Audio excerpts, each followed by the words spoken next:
So we completed chapter 6 before last week, I think 2 weeks ahead before. Now we'll study chapter 7. So 1 to 6 is considered the first section of Bhagavad Gita. Chapter 7 to 12 is the middle section. 1 to 6 primarily deals with the soul, basic concepts in Karma Yoga. And the middle section deals primarily with Bhakti Yoga 7 to 12, which is considered the essence of Bhagavad Gita. And final section would be the chapters 13 to 18, which would deal with the Jnana Yoga. So this section is the most important section of Bhagavad Gita, beginning with chapter 7. So the chapter 7 is titled Knowledge of the Absolute.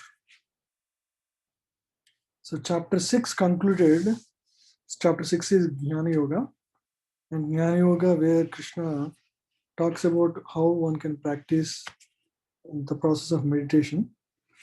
And towards the end, Krishna concludes, of all the yogis, one who meditates upon me is the highest of all. So with that conclusion, one who always abides in me, loves me, like that. So a person who really, a person can love a person only if he understands him thoroughly. So this chapter is an elaboration from that verse, the last verse 647, where Krishna talks about who is the highest yogi and how he is able to always abide in Krishna. Now, how he abides, because he loves Krishna. And how he loves Krishna, that is understood in this chapter. He can be, Krishna has to be understood thoroughly. That's when one can love Krishna. So for that, one needs the knowledge of Krishna. Without knowledge, if you want something, if you want to achieve something in life, you need knowledge, right? So that is the foundation for achieving anything in life. If you want to make a decision or you want to make a choice, it requires knowledge. For example, somebody wants to choose a major in his education. Right? After primary education, he wants to make a choice on what major he wants to do. So it requires knowledge. So any decision or choice requires us to be equipped with knowledge in life. Right? You want to pick a college, you need to know different aspects of different colleges and what exactly suits you. Without knowledge, one cannot proceed in life. One cannot start the journey, neither he can achieve the goal. Both requires knowledge. Right? So knowledge is the key to success in any field, whether it is material field or spiritual field. In any field, one requires knowledge, especially so in the spiritual path, because there are a lot of choices, and one needs to know what is the right path. Otherwise, life is too short to be able to achieve anything significant. So the context for this chapter is the last verse of 6th chapter, which is Yoginam api sarvesham matkate nantaratmana shraddhavam bhajate yoma same yukta tamo mataha. Of all the yogis, the one with great faith, who always abides in me, thinks of me within himself, and renders loving transcendental service to me, he is most intimately united with me in yoga and is the highest of all. That is my opinion. That's what Krishna says. Of all the Dhyana yogis, the one who always thinks of him in his mind and meditates on Krishna, he is the highest. Now, to meditate on Krishna, one needs to know about Krishna. One needs to know the glories and the qualities and characteristics of Krishna. So to know, so that requires knowledge of the Absolute. And who else is better than Krishna to give that knowledge of the Absolute? So that's what this chapter is all about, where Krishna reveals the knowledge of the Absolute. So when one starts practicing any yoga, it cannot just simply be a, a practice out of impulse or a sentiment. I like it, so I want to do it. Even if one starts like that out of emotion, it cannot sustain for long. So one needs to know, ultimately, one needs to know knowledge. If you practice anything ritualistically, it becomes mechanical. Over a period of time, you lose the taste for it. So knowledge is very key. So it requires both our head intellectual understanding as well as um, you know using our heart, meaning emotionally being disposed towards the process to achieve success in bhakti yoga, any spiritual path for that matter. You need to intellectually understand. With your heart you should be able to accept without any contingencies, without any conditions, right? So one needs to acquire knowledge in spiritual path. So this is what Einstein said, and also Bhakti Siddhanta Saraswati Thakur also repeats the same statement, that religion without philosophy was simply a sentiment. In more acute situations, it is downright fanaticism. Yeah. This is what we see almost everywhere in India right now. There are all these temples, and our idea of visiting a temple is do some archana, pay some donation, offer some coconut, and come back. This is exactly this is exactly a fanatic approach towards religion. Yeah. So that's completely detrimental. It doesn't give any um, it doesn't give any real uh, real profit of what spirituality has to offer. So in this chapter, Krishna delineates the philosophical truths and fills us or instills confidence and conviction in the process of bhakti yoga. Because if you want to practice bhakti yoga, you need to know these aspects about absolute truth.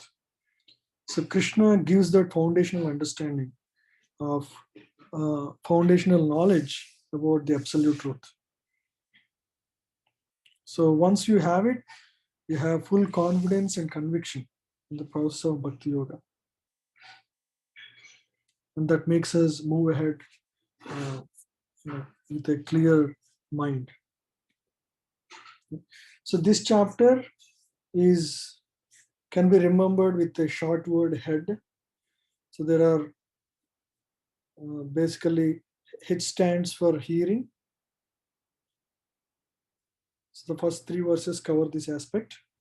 Hearing from authoritative sources. This is the only way to acquire spiritual knowledge. You cannot acquire through other means. There are other means to achieve knowledge in this world, right?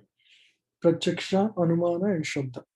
So Krishna exclusively talks about hearing from authorities, which is Shabda. And then second section, verse 4 to 12, talks about how Krishna is everywhere, or God can be perceived everywhere. It's not that God is, many people ask, can you show me God? Right? With the right vision, you can see everywhere God. So that aspect is discussed in the verses 4 to 12. And then Krishna talks about the varieties of people who accept God versus people who reject God out of their misconceptions or misalignment of goal of life. They reject God. And then finally, he talks about how there is just one God and all the demigods are his representatives. The concept of demigods is given towards the last 10 verses. Chapter is very short, only 30 verses. So the last section talks about the relation between God and demigods and how they they are the empowered representatives of God.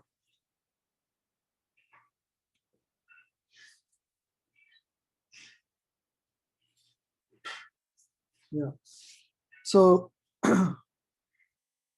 so empirical approach to knowledge. Right? Modern scientists, many of these people, they say we want to, they want to actually prove everything empirically and reject anything which cannot be directly perceived with senses. But while it sounds very logical and sensible, we all know that it has inherent limitations. Many people do not understand about the limitations of the senses, and then so they claim that only things with empirical evidence can be accepted. Right? So the limitations of that stop us acquiring perfect knowledge are, all of us know, imperfect senses. Our senses are imperfect, meaning they have a limitation on what they can perceive in this world, and so they cannot achieve perfect knowledge. So because you have imperfect senses, it is easy for one to get illusioned. Right? You take the truth, false to be truth, truth to be false. So you tend to get illusioned.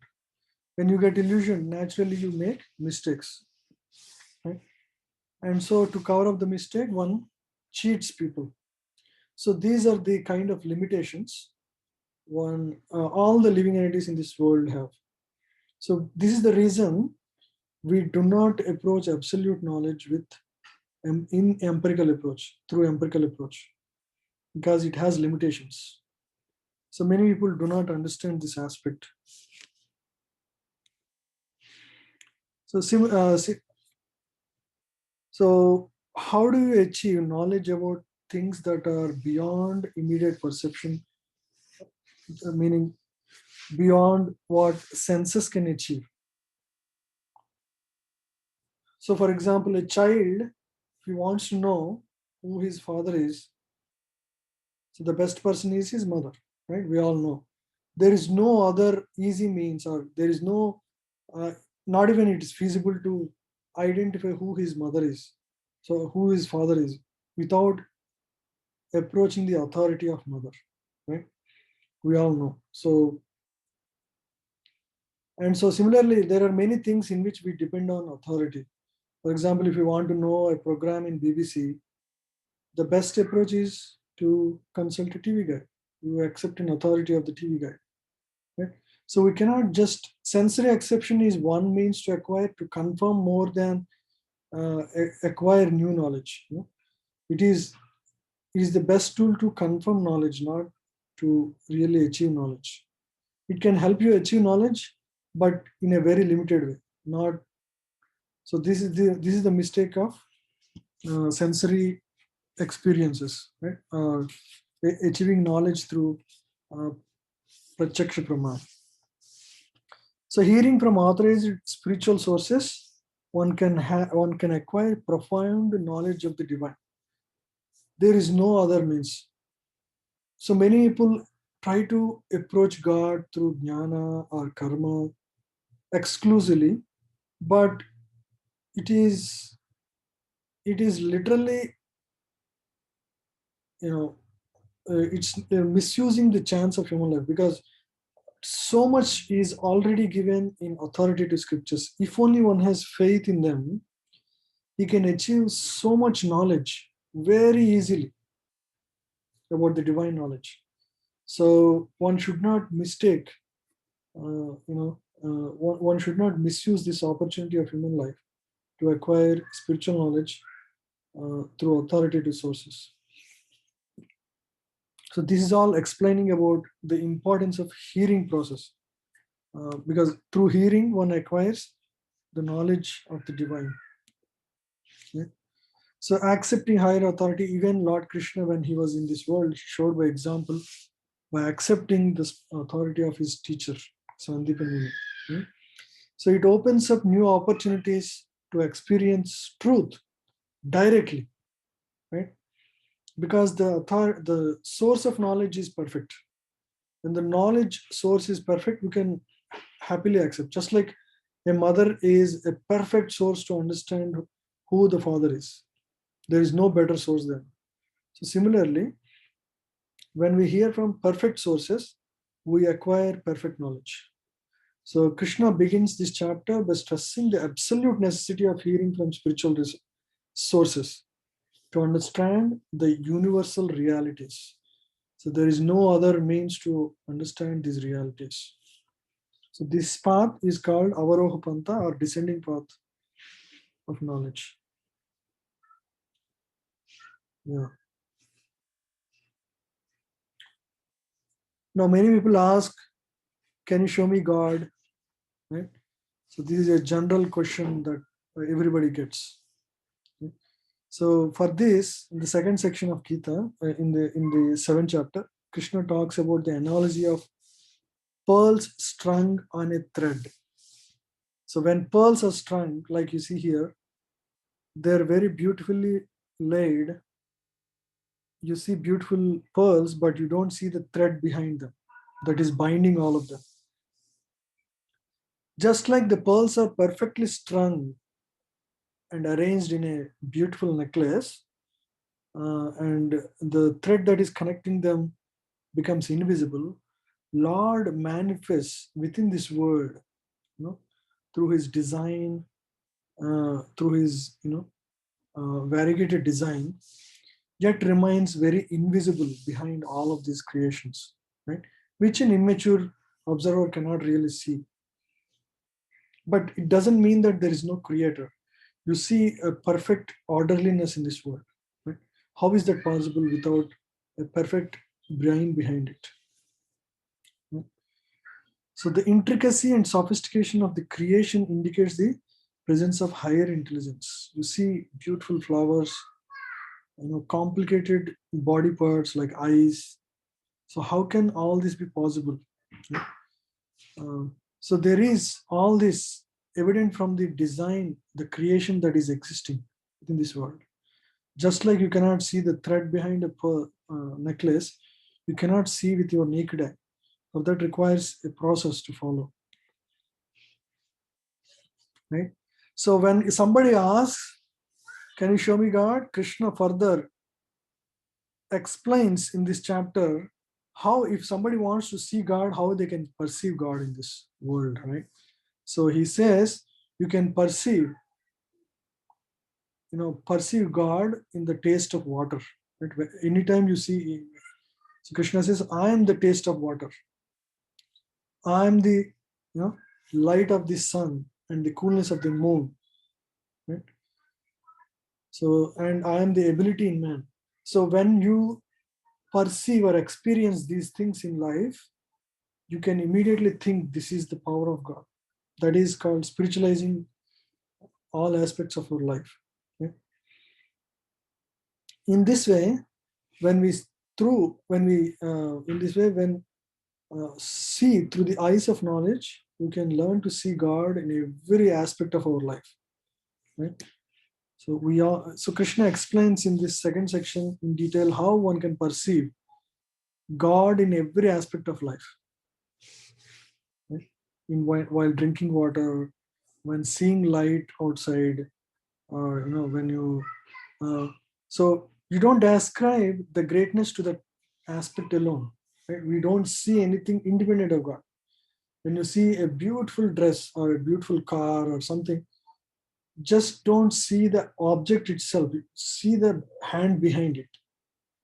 So that's the right spirit. That's when you connect with God, that becomes spiritual. Until then, it is just material.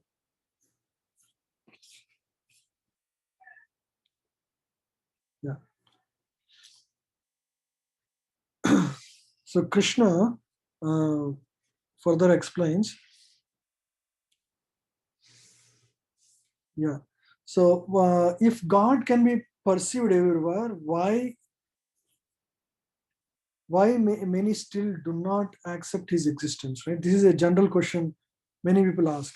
Hey, if God is everywhere and God is the reason for all this existence, why we don't perceive God? Why not everybody accepts God? Right. That's a general question everybody gets. So to this, Krishna answers, how Krishna endows every living entity with free will, whether you are animal or in all jivas, there is a free will that is given to him. So, and everybody has a choice to fly their own plane. They don't need to accept and love God by choice, right? So they can decide where they can put their love or faith in. They don't need to accept. So this choice, when available, naturally there will be some percentage of people who do not, comply, make the right choice. When there is a choice, there will be always people who make different choices. Not everybody is going to just make one choice. So this is exactly the reason why, many people do not accept the existence of God, because they have reasons why they don't want to accept God. Motivated by their own material desires to enjoy this world, right? So Krishna clarifies, like when people ask why people don't accept God, yes, Krishna answers that by giving the mentality of people who do not accept God. Right? The four types of people who reject God due to their preoccupation in worldly life. Right? Muda, Naradama, Maya Aparithagnana, Asuram Bhavam Asritam. These are the four varieties of people. Muda means foolish. Those who are almost like animals, right? They don't accept. Similarly, those who are very unfavorably disposed, Asuram Bhavam Ashritam, means one who has taken the life of an Asura, right? Very inimical to God by nature, envious of God. So those people cannot accept, right? So like that, he describes the mentalities of people who are predisposed to deny the existence of God. And then he also talks about four types of people who actually uh, are self-interested but still accept God. For example, when if I ask you how many of you came out of just the desire to love and surrender to God, how many of you to Krishna consciousness? Can anybody say yes, Prabhu, I came to Krishna consciousness, out of selfless love to you? Nobody can say that, right? All of us have, at least in the beginning when we came, either we are, no, the four people Krishna says are Ardho Ardhardi, Jnanicha Bhartarshava. So there are, and the wise, right? So Ardho Ardhardi means one who is seeking wealth or distressed. So these are the primary reasons, especially in Kali Yuga, most people come out of distress to God. They do not, they're not primarily seekers of wealth or, seekers of knowledge or inquisitive, right? These are the four categories Krishna says. Everybody comes with some selfish intent. But still, Krishna says they are great. They are great souls because they ultimately approached God instead of something else, right? So they still appreciate. He still appreciates that aspect.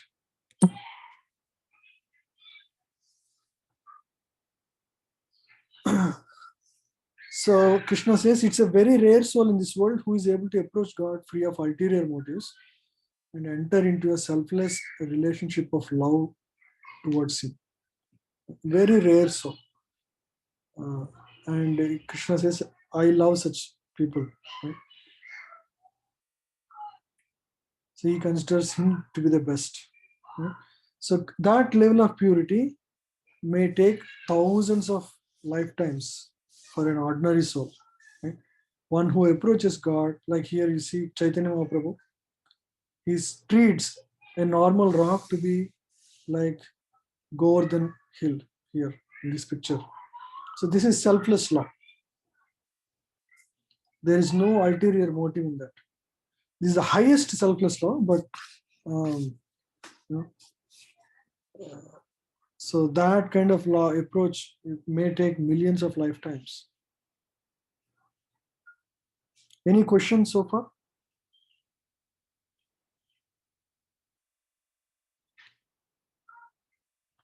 Yeah. And towards the last section, Krishna talks about the demigods, who are there and what is their role in this world, right? Because many Hinduism, right? Many people have this concept of, so are many Christians or other religious groups, they say Hinduism is polytheistic, meaning you have so many gods. It doesn't make sense because most other religions in the world are monotheistic, meaning one supreme God. They accept only one God.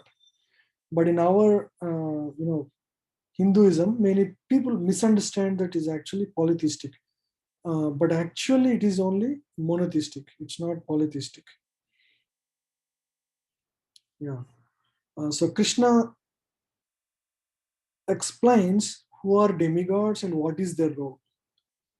Because one aspect of God consciousness is to accept God. The higher dimension is to actually know how God is great. Right? To accept God is to accept the existence of God is one level, but that is the lowest level. To also accept how great is God is the highest level. Right? So one must gain an accurate and precise understanding of God. Right? So that is when one can really have full conviction in the process he follows. Okay? So we are all aspiring to be bhakti yogis. So if you want to really achieve perfection, we need to have a thorough understanding of the process and the aspects of God. Yeah. So for example, any serious matter comes up, you don't want to take chances, right? If suppose somebody wants to, get surgery done, he will make sure the surgeon is very well versed in the intricacies of the process of operation he's going to or surgery he's going to perform. Right? You cannot accept. So similarly, when we want to delve into a path seriously, we need to know all the aspects of it. So Krishna delineates in depth about the role of demigod, so that we all understand what is the position of demigods versus the position of God. Right? Uh, yeah. Hare Krishna, bro. Yeah, Haribo. Prabhu, question. Hmm. So, uh, Prabhu, if a practical question is, if somebody is believing in demigods like Kali Devi or even Shivji or uh, some other Devi, and then they might have a desire that, oh, she's going to protect me. That's the only desire, and then as long as I pray to her, she just protects me. So now here, if their motto is only the protection, Mhm. or so like distress, solving the distress, Hmm. so will they ever not come to Krishna, or what kind of people they follow, and the category they are following in, and what is the chances for them to come to Godhead? Yeah. So if they have faith in the demigod, Krishna will not disturb. Actually, Krishna says in this chapter only, I only strengthen their faith in the demigod. I only give that faith. Actually, Krishna says. So, but unfortunately, the result is not the same. If you come to me, no, if you worship me, you will come to me, Krishna says in each chapter. But if you worship a demigod, you will approach the demigod. So, but if one approaches the demigod selflessly, the demigod will himself redirect him to Krishna. That is also there. I heard about stories of devotees who are very, very sincere devotees of Lord Shiva, and you know, but they were, very selfless in their approach to God. So because of that selfless approach, they were, they had an innate calling to again turn to Krishna. So as long as one remains selfless, he will be directed accordingly. But if they, out of material desire, Mm. kama istar hitakmani, motivated by material desires and motivations, material desires and motivations, then no one will stick in that path and Got it. his achievement will be limited. Got it, Prabhu. So should we also disturb them or we should not disturb them? So we should not disturb them. Okay. But we should add Krishna. So in those people, we should never say, "Hey, this is not the right worship." We should not say like that. Instead, we should add Krishna in their life. Meaning, we can give prasadam, or you can invite for kirtan, or Mhm. you can invite for Krishna's festivals. And naturally, Krishna is far more attractive. The kirtans are far more attractive than any other religious worship that goes on outside Yes. of the demigods. Yes, Prabhu. So when they experience that, they will be naturally attracted. So that's how they change. So we should not change by words. Instead, we should affect them by experience. Got it. So we should not preach, but basically we should just get them a taste of the kirtan. We should inspire them to take to Krishna consciousness. Not Thank you, force. Prabhu. Yeah. Thank you, Prabhu. Hare Krishna. Any other questions? Word worship. I myself is an example Prabhu, for that. Oh yeah. Mm. Yeah, I used to worship Lord Muruga Subramania. Okay. Okay. I was an ardent devotee of Lord Muruga. Mm. And every year I used to go for this Pathayatra, which is from Bhavani to a temple called Palani. It's one of the 6 popular temples of Lord Subramania in Tamil Nadu. Mm-hmm. Where it's somewhere sometime in January, February time frame, they call as a Taipusam. That's a function Mm-hmm. where almost 5 lakh people would come for that function. Mm-hmm. So we used to go by walk from my town. It's about 135 kilometers. Oh my God. Yeah, Okay. Amazing. every year me and my friends and all that, we used to go. And so it was very, when we started, I was, it was just more like a fun trip, like friends and all that. But then over the years, our prayers were always sincere. I was just praying, please show me the right path. I wasn't asking for anything other than, please show me the path. And every year I would slowly graduate from that. Like a little bit of maturity would come, how to pray and whatnot. And then over the years, after 10-15 years of doing that, then I lost the taste for that. Mm. But then that's the time I got introduced to Krishna consciousness. Okay. Okay. Right. So then after I came here, I realized, okay, what Lord Subramania has done for me is, unbelievable. He slowly graduated me to Lord, to understand this, who's God and all that. Mm. If I had come before that, maybe I wouldn't have understood all this, right? So That's that's why it's all His mercy that I was graduated from that slowly. I agree. Amazing, Prabhu. Thanks for sharing. Yeah. You're really This- ardent devotee, actually. Like 120 miles is not easy to take up. yeah. And also one miracle happened. I don't know if I may have shared with some of you. There's many. One of them is notable when my brother's son was sick in the sense he will be normal, but suddenly he would faint Mm. for no reason. He would be just walking normally and all that. Suddenly he would faint. Oh.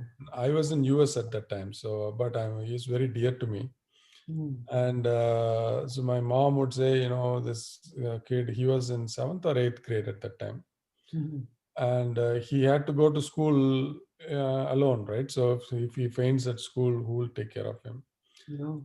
right? So and he will not breathe for a few minutes normally and all that when he faints. Mm. So I was very worried, and that particular year I was just praying for him, Mm. and I said, please help him, do something for this child. He has been struggling and all that. And so then we reached the temple, and obviously 5 lakh people means you can imagine how many people will be there. Yeah. Right? It's just flood of people everywhere. Only you will see head, and it's hard to even move around. So we reached there, and once we reached, my friend who came with me, he organized to sit in front of the deities there, deity there. Mhm. That's a very rare occasion. It never occurred before and never occurred after that also. That particular year, we got that blessings. So we sat in front of the deity, and they were doing abhishekam and all that. So we got to sit for about 10 minutes. Mm. So we were about 15 people in our group. We got that opportunity, and there were 2 other people outside of our group was also there. Mm. So I said hello and to that person, and then we came out. After we came out, I met that person where they distribute this vibhuti and all that, right? Mm. So we got that, and then I was just forced to talk to him because we met him inside, and so I just asked, "Where are you from?" He said, "I'm from Madurai." Madurai is even further than my place, right? So it's he had to walk 180 kilometers. I was like, "Oh wow, this is a very difficult one," and all that. And then we said, "Okay, we'll see you," and then we moved on. And then that year, another strange thing happened. We never took winch. Like there's a cable car. Mhm. We always go on the stairs and come down in the stairs. That year we said, "Hey, why don't we take the winch this year?" Mhm. So we went, and after 1 or 2 hours, we spent in that crowd, Mm. taking some prasadam there and all that. And after 3 hours, I think it would have passed. We went to take the winch. Mhm. So we went and we sat on the bench. The person comes and sits next to me. He was the guy who I met in the DT, that area. Mm. And now I have to talk to him. What do I do? I've met him twice. Mm. So I asked him, "What do you do, bro?" And then he said, "I'm actually a psychologist." Mhm. I said, "Okay." Then I said, I asked him, I suddenly thought I should ask about my brother's son out of the blue. Mm. Said, my brother's son is having this problem. Do you have any suggestion or do you know anything about it? I don't know why even I asked it because I don't know that is a psychological problem or anything. Mhm. I just randomly asked. And he said, he actually asked me a question in return. He asked, do you have, your mom and your mother, sister-in-law and all, is there any conflict at home? I Mm. was like, how does he know what goes on in my family? There is a conflict. I was shocked for a second, but it is true. Mm. My mother and sister-in-law don't get well along, so there is always conflict at home. So I said, yes. I said, this is a very common problem. It can be easily solved. When there is a conflict at home, kids don't know how to react to it. Mm. So they develop this condition. It's a curable condition only. Mm. I'm an assistant to a world famous child psychologist in Madurai. Mm. You can even look up his name and all that. He told his name, so I note it down. So Mm. you should ask your brother to contact him. I mean, call the office, book an appointment, and bring your brother's son. He will be able to cure it. I was literally in tears. Mm. I came for praying for this person, this kid, and of 5 lakh people, this guy comes to meet me and give me the solution, Wow. right? And I didn't know how to. For a second, I was sure, totally shaken. Mm. It's like how merciful Lord is for me to, get to this. My prayer gets immediately answered. Mhm.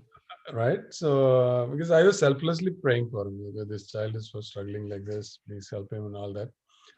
And then I came back and I told my brother, you should immediately take to this doctor and all that. Mm. And they took him to the doctor and he got cured. Wow. Amazing story. Right. So from that is one of the things that actually gave me faith deep that there is God. Yeah. Okay. Prayers, So prayers are extremely effective. right. Prayers Because it cannot be coincidental. There is no chance this can be coincidental. out of 2 lakh people. Yeah. This one person comes and sits next to me, and then after two hours in that crowd, he could have gone anyway. Right. There's so many people are there, and why would I take a winch?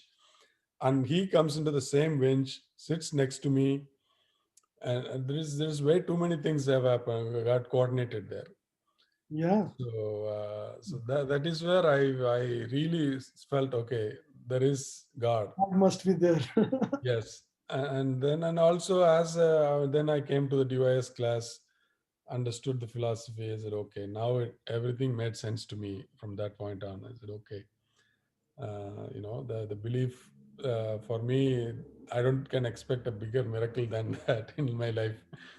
Everything So begins with faith. And that's what happened with you. Small faith, Shraddha. yes, Prabhu. Yeah. Very nice story. Yeah.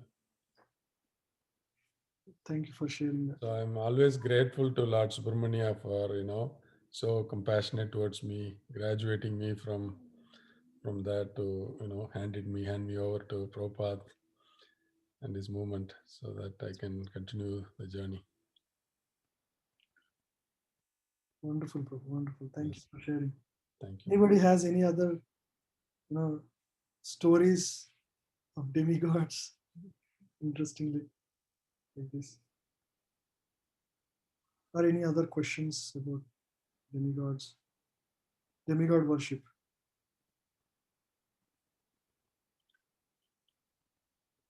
I feel they are very, very merciful, and then they take their job very seriously to help us, Yeah, right? Every soul.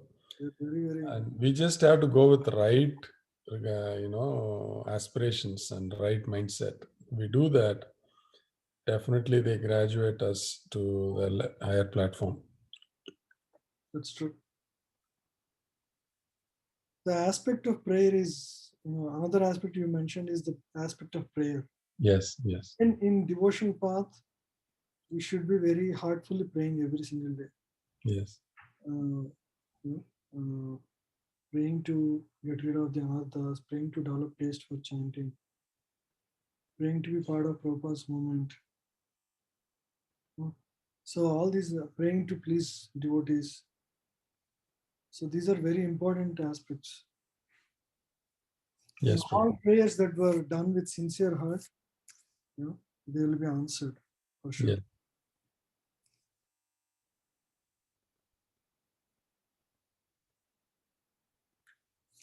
So in Bhagavatam, if you see, Bhagavatam describes how God is great in so many details. Canto 1 and 2 is called Lotus Feet. Begins with questions by the sages and birth of Maharaj Parikshit and activities of birth and activities of Parikshit. So and then third and fourth chapter is called Thighs. So in this way, ultimately one comes to the aspect of head, the 12th canto. So this is a detailed understanding of God, because we need to understand not just God exists, not just that God exists, how great is God. Then our conviction and faith will develop very deeply. So there are a lot of details in Bhagavatam, but in this chapter we just understand some aspects of God, and the important aspect is to understand is, but that we not only accept, but many people in India say, right, oh, we know Krishna is God, Rama is God, but they don't really know the qualities of God, the greatness of God. So that aspect is far more important, because our faith in the process doesn't develop when we don't know how great is God. That's why, in the Bhagavatam also, the flow of subject goes from, describing how God is great. Yeah. So we discusses the topic of sarga, visarga, creation, primary creation, secondary creation by Lord, and then sthana, how the universes are placed, and then how Lord protects all the living entities in this world. Sixth canto, right? Sixth canto discusses in depth about prayers of Yama, glorifying holy name. And then seventh canto, pastimes of Lord Narasimhadev.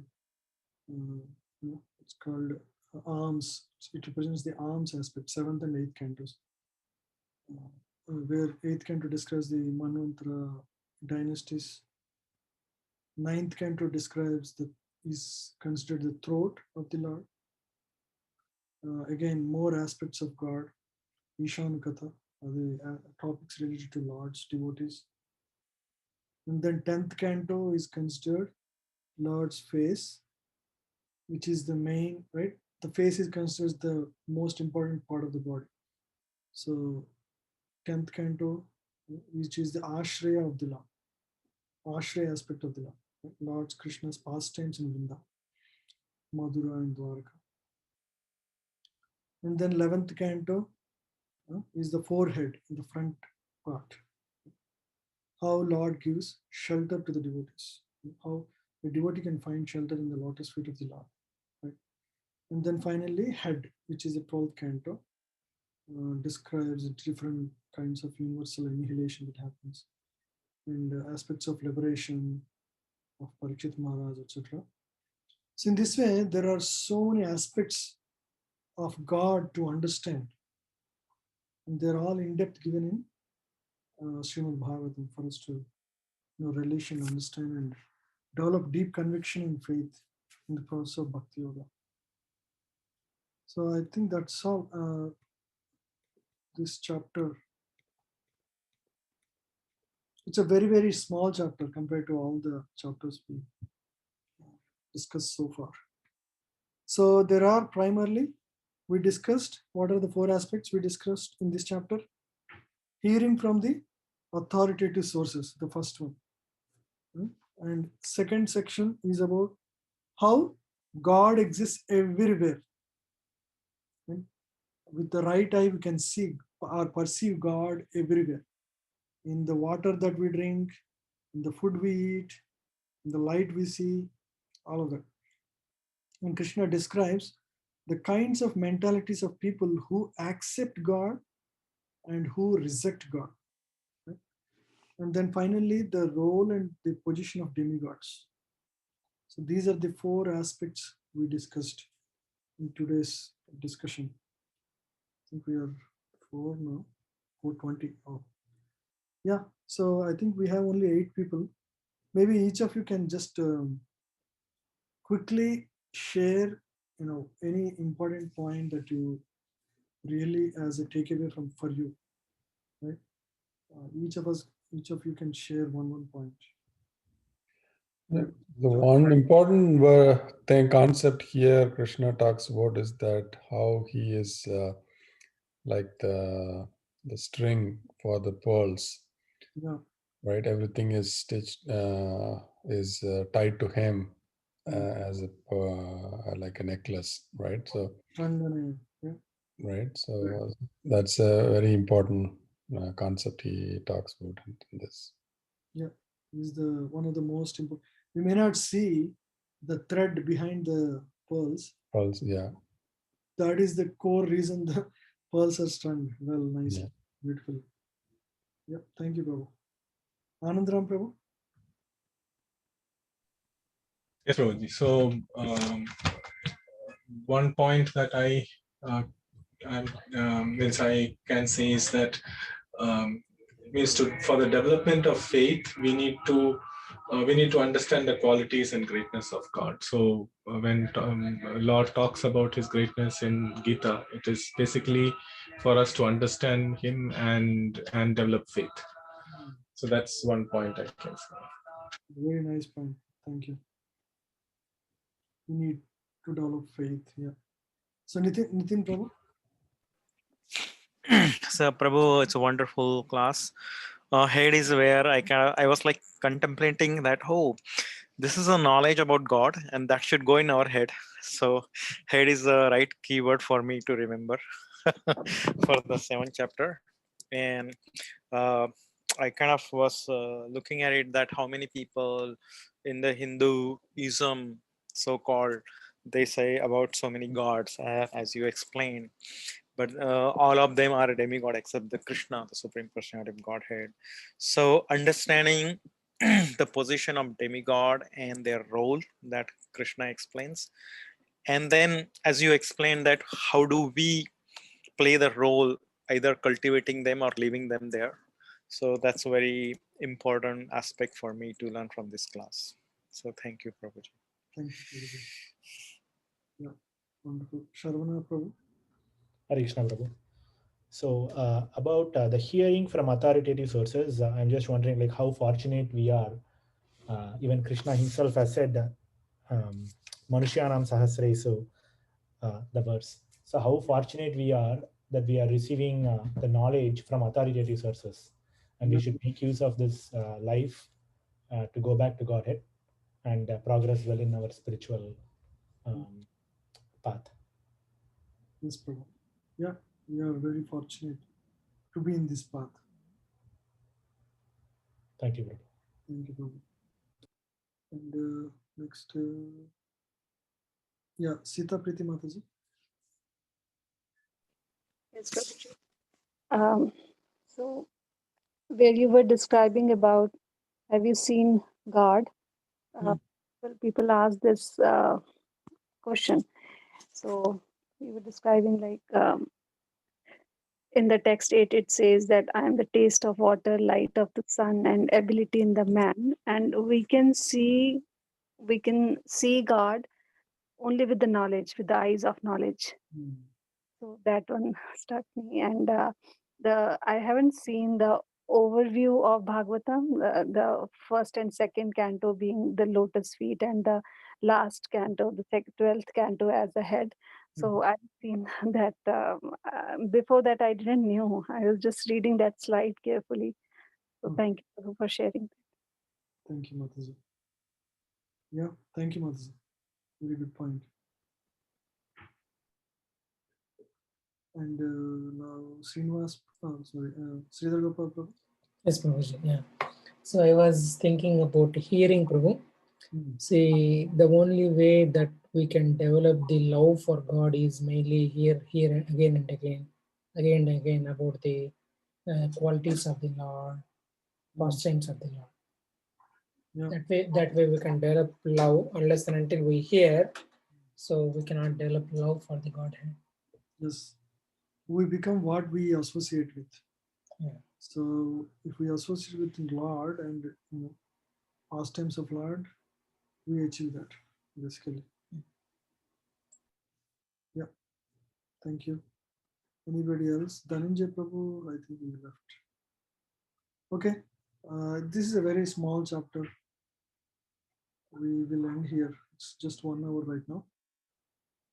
Okay, so we'll stop here. Some of the devotees haven't joined today.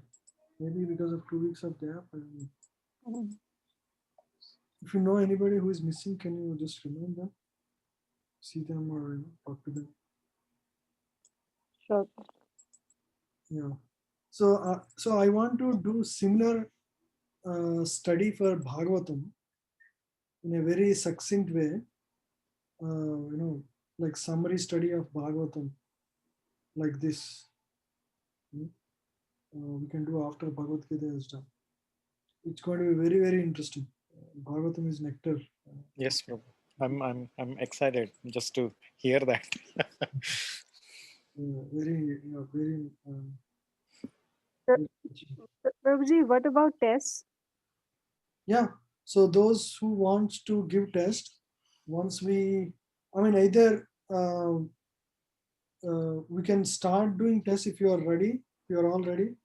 How many of you want to, I want to know how many of you want to write the test. Let me message in the group, Okay. see how many want to give the test, and then together we can fix a date. I originally wanted to do, tests after 6th chapter. Mhm. We didn't get to do it. Yeah, I was busy last 2 weeks. I didn't think about it. Thanks for reminding. So if anybody wants to do tests, first to 6 chapters, they can start. I can, you can fix a date. I'll message in the group, and based on how many people respond, we'll take it from there. Sure, Prabhuji. Thank you. Yeah. So thank you all.